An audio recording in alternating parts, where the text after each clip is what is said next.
Donald ட்ரம்பை கண்டு India அஞ்சுகிறதா? அமெரிக்க அதிபராக Donald Trump பதவியேற்ற உடனேயே உலக நாடுகளை கலங்கடிக்க வச்சிருக்காரு அப்படின்னு நம்ம சொல்லணும். குறிப்பாக கனடா, மெக்சிகோ இந்த மாதிரியான நாடுகளை மிரட்டி இருக்கார் டொனால்ட் ட்ரம்ப் அப்படின்னு நம்ம சொல்லலாம்.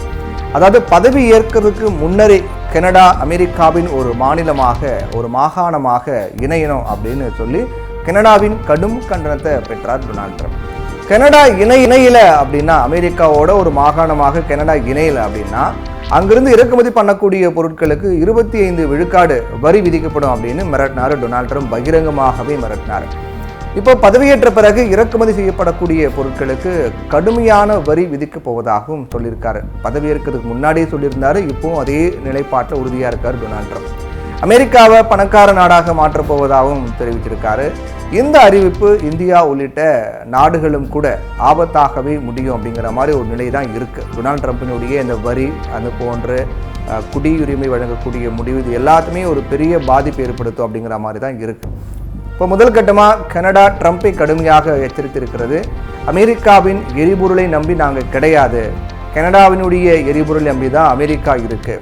அப்படி இருக்க அமெரிக்கா எங்கள் மீது கூடுதல் வரியை விதிப்பது சரியாக இருக்காது.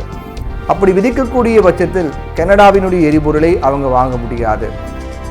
மாறாக ரஷ்யாவிடம் எரிபொருள் வேண்டுமானால் வாங்கிக்கலாம் அப்படின்னு கடுமையான கருத்தை கனடா வெளியிட்டிருக்காங்க. இந்நிலையில ட்ரம்ப் உக்ரைனுடன் பேச்சுவார்த்தை நடத்தலை அப்படின்னா ரஷ்யா மீதான பொருளாதார தடைகள் மேலும் அதிகரிக்கப்படும் அப்படின்னு சொல்லியிருக்காரு. உக்ரைன் மீதான போரால் ரஷ்யா மீது அமெரிக்கா பொருளாதார தடைகளை விதிச்சிருக்காங்க. அதே போல ரஷ்யாவை தாக்கக்கூடிய வகையில் உக்ரைனுக்கு ஏவுகணைகளை அமெரிக்கா வழங்கியிருக்காங்க.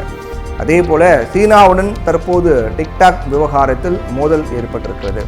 டிக்டாக்கிற்கு அமெரிக்காவில் விதிக்கப்பட்ட தடையை தற்காலிகமாக நிறுத்தி வைத்திருக்கார் டொனால்ட் ட்ரம்ப். இது தவிர சீனாவுக்கும் அதிக வரிகளை ட்ரம்ப் விதிக்கலாம் அப்படின்னு சொல்லப்படுகிறது. இந்நிலையில ரஷ்யா அதிபர் புதின் சீன அதிபர் ஜி ஜின்பிங்குடன் ஆலோசனை நடத்தியிருக்காரு. சுமார் 1.5 மணி நேரம் காணொலி மூலமாக இந்த ஆலோசனையானது நடத்தப்பட்டிருக்கிறது. இந்த உரையாடலின் போது விளாடிமிர் புதின் இரு நாடுகளிடையான உறவு அப்படிங்கிறது பகிரப்பட்ட நலன், பரஸ்பர புரிதல், நன்மைகளை அடிப்படையாக கொண்டவையாக இருக்கணும். இது சர்வதேச அரசியலை சார்ந்து இருக்கக்கூடாது. நாங்கள் அமைதியான பன்முக உலகளாவிய சூழலை உருவாக்க நினைக்கிறோம், அதை ஆதரிக்கிறோம். யூரேசியாவிலும் பாதுகாப்பை உறுதி செய்ய பாடுபடுகிறோம் அப்படின்னு சொன்னார். இதை கேட்ட ஜி ஜின்பிங் சீனா ரஷ்ய உறவுகளை இன்னும் உயர்ந்த நிலைக்கு, ஒரு உயிர்ப்போடு இருக்க மாதிரி ஒரு உயர்ந்த நிலைக்கு எடுத்து செல்லவும், வெளிப்புறத்தில் இருந்து வரக்கூடிய அழுத்தங்களை சமாளிக்கவும் நாங்கள் ரஷ்யாவோடு இணைந்து பணியாற்ற தயாராக இருக்கோம் அப்படின்னு சொன்னார். இது தவிர இரு தலைவர்களும் அமெரிக்காவின் அடுத்தடுத்த நடவடிக்கைகள் எவ்வளவு எதிர்கொள்வது பற்றி விவாதித்திருக்காங்க.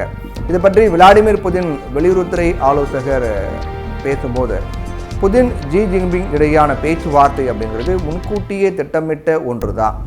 இதை டொனால்ட் ட்ரம்பின் பதவியேற்ற பிறகு இதை பேச வேண்டிய அவசியம் கிடையாது. அமெரிக்காவோட எங்களுக்கு சில பிரச்சனைகள் இருக்குது. அமெரிக்கா இடையான உறவு பற்றி இரு தலைவர்களும் விவாதித்தாங்க. அமெரிக்காவுடனான உறவை வலுப்படுத்த ரஷ்யா மற்றும் சீனா தயாராக இருக்கிறது அப்படின்னாரு. சீன அதிபர் ஜி ஜின்பிங் சமீபத்தில் டொனால்ட் ட்ரம்புடன் தொலைபேசியில் பேசி வாழ்த்து தெரிவித்திருக்காரு. அதோடு அமெரிக்காவுடன் நேர்மறையான உறவுக்கு தயாராக இருப்பதாக அறிவித்திருக்காரு. அதே போல விளாடிமிர் புதினும் டொனால்ட் ட்ரம்ப் வெற்றி பெற்ற போதும் அமெரிக்க அதிபராக பதவியேற்ற போதும் வாழ்த்து தெரிவித்தார் அப்படிங்கிறதும் குறிப்பிடத்தக்கது. ஆனால் சீனாவும் ரஷ்யாவும் 2 நாடுகளும் இணைந்தால் நிச்சயமாக அமெரிக்காவுக்கு பலத்த அடி கொடுக்க முடியும் என்பதால் இந்த சந்திப்பு நிச்சயமாக ட்ரம்புக்கு ஷாக்காக தான் இருக்கும். அதே போல பிறப்பின் அடிப்படையில் குடியுரிமை வழங்குவதையும் ட்ரம்ப் ரத்து செய்திருப்பது அமெரிக்காவிலேயே கடும் கண்டனத்தை ஏற்படுத்தி இருக்கிறது.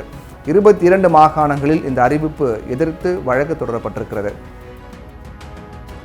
இந்த அறிவிப்பின் மூலமாக 18,000 இந்தியர்கள் சட்டவிரோத குடியேறிகளாக மாறுவாங்க. அவங்களை அழைத்து கொள்ள போவதாக இந்தியா அவசரப்பட்டு அறிவிச்சிட்டாங்க. அமெரிக்காவினுடைய குடியுரிமை பெற்றவர்கள் சட்ட போராட்டம் நடத்த வாய்ப்பு தந்திருக்கணும். அமெரிக்காவினுடைய புதிய வெளியுறவுத்துறை அமைச்சர் மார்க்கோ ரூபியோ மற்றும் அமெரிக்காவுடைய தேசிய பாதுகாப்பு ஆலோசகர் இவங்க எல்லாரையும் மத்திய வெளியுறவுத்துறை அமைச்சர் ஜெய்சங்கர் சந்தித்து இருதரப்பு உறவுகள் தொடர்பாக ஆலோசனை நடத்தியிருக்காரு.